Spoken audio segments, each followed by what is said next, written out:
Good evening guys and welcome to the GameTalk for the latest post-apocalyptic game we finished on the channel, Metro 2033.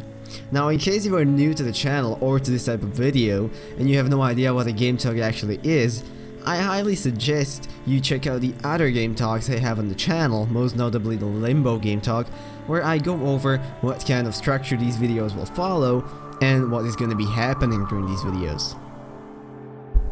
Now, a short version of that is, I'm basically gonna be giving a ranty slash discussion opinion about the game, what I liked, what I disliked, and in the end I would love to engage in a discussion with you guys down in the comments. So, let's get into it, shall we?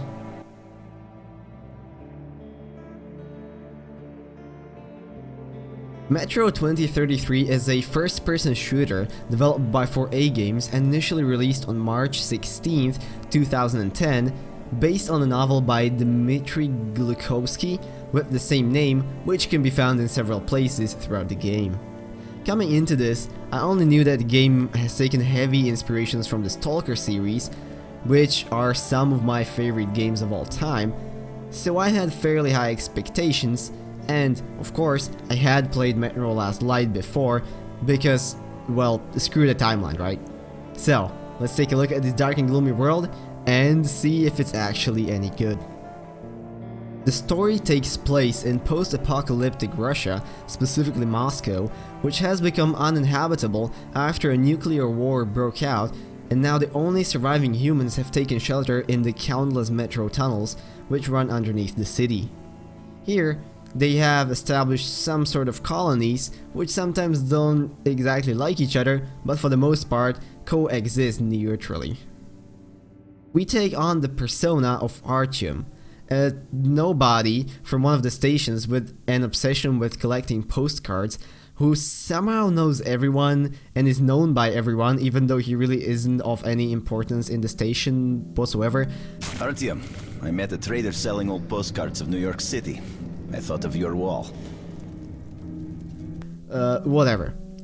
We are visited by a ranger called Hunter who warns us of the threat of the Dark Ones, a mysterious race of mutants that now inhabits the irradiated surface. He then instructs us to go to Police Station to deliver his message to someone and something important, something. Basically, this is where the story picks off and follows Artyom's journey, which, spoiler alert, ends up with him basically eradicating all of the Dark Ones via missiles. Throughout the journey, you meet a couple of characters such as Khan or Ullman, but none of them particularly stood out to me, and I couldn't even really remember their names, so no love given there. At various parts of the game, I also found myself not really knowing what the hell is going on, or rather, what my end goal is, especially once you reach the police station. The whole story is just kind of swept under the carpet, and you will mostly be going from one task to another without having a clear final goal. Now, I could see the argument that the story isn't the important thing in this game, which is fine, but I still believe it's a good thing to mention, so that it can be improved upon in the next title. While the story may not be great, the game fully makes up for it with the visuals and atmosphere, and I have nothing but praise to give here. The environments are detailed, often filled with smoke or other gases released by different fungus growing all around the caves. The metro stations are crowded, cramped, full of chatter and laughter, while also displaying the horrible conditions some of the inhabitants have to live in. Most notably, however, the surface is what I wish the Stalker games looked like. Still feeling claustrophobic despite its openness, you need to have a gas mask on constantly because of the poisonous air. This limits your vision, and in combination with Artyom's breathing, which becomes deeper and more erratic as your filters break down, creates an incredibly impressive experience. The environments are bleak, cold, often covered in snow or ice, and all of this together paints a beautiful, if very depressing picture. Now, well, let's get to some of the worst parts, and those being gameplay. Hold up a second here, I'm not saying that the game is unplayable. The controls feel good, the gunplay is for the most part fun, and charging your flashlight while changing filters to your gas mask is immersive as all hell. But the AI, I swear this game so often feels like it's contradicting itself. In many segments, Metro heavily pushes you towards using stealth, and that's fine, because it conserves your already scarce ammo, until you realize the stealth is utterly broken. Your throwing knives, which should be used to do silent kills, will just randomly bounce off enemies and magically alert everyone in a mile-large radius to your current specific position, and at that point regaining your hidden status is basically impossible, so we are left with the option to either engage in combat or reload the previous save.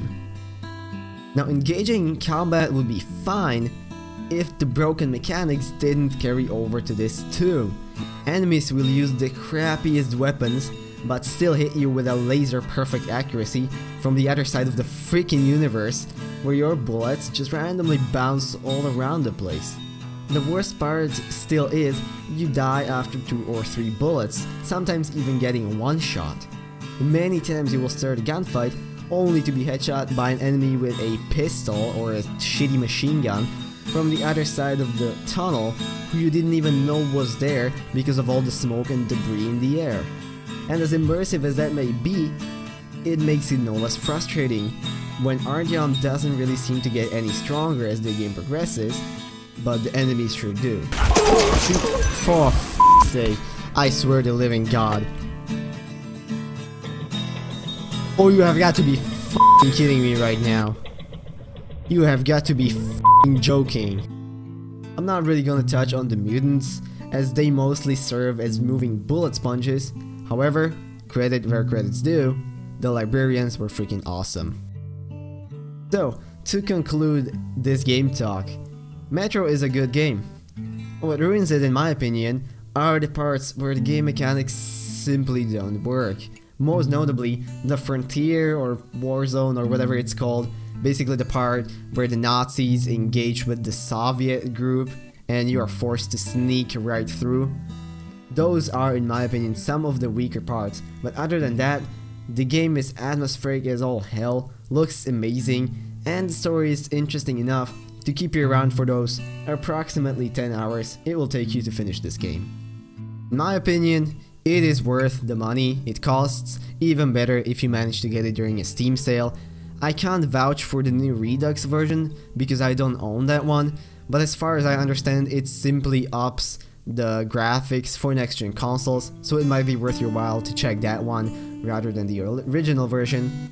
And that concludes the video. I hope you guys enjoyed this, and I hope you found it interesting. I would very much love to hear your opinion on the game if you played it yourself, so make sure to leave that in the comments, what you liked, what you disliked, and perhaps what you would like to see in the next Metro game. I am still hoping for that open world that was once promised.